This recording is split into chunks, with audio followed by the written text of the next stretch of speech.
Leadership, at every level, is about to be tested in a way in which it has never been tested before.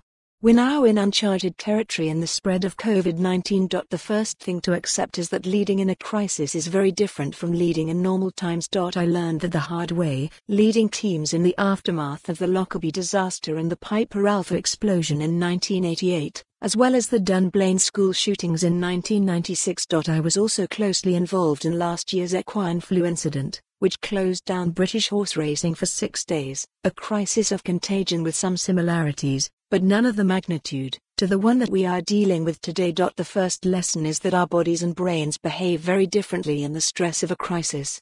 Our heart rate rises. We perspire more.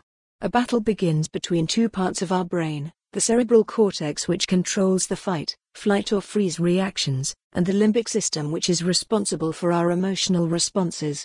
Failing to control this battle leads to bad decisions, or no decisions at all. The best example of this state of mind is Captain Chesley Sullenberger, who in 2009 safely landed a plane on the Hudson River after it hit a flock of birds. His state of deliberate calm was what enabled him to make the right decisions to save 155 lives. This is something which pilots practice in simulators, and which our leaders need right now. The second thing your brain does in a crisis is constantly seek to predict the future. This is an advantage and a disadvantage.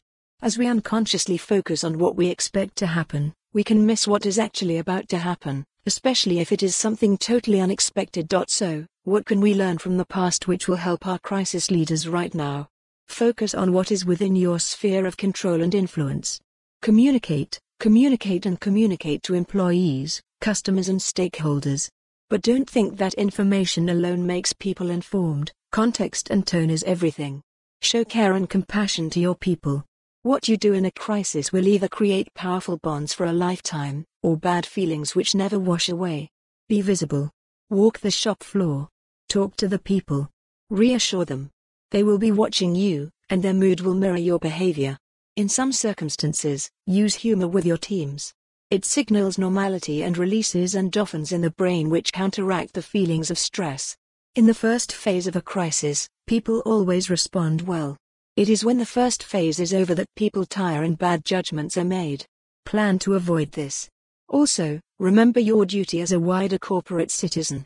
If your business can help the community, not only is it the right thing to do, but it will be highly appreciated. Monitor your own energy, stress levels and reactions. You need to keep in good shape. For more on this story, visit the news article link.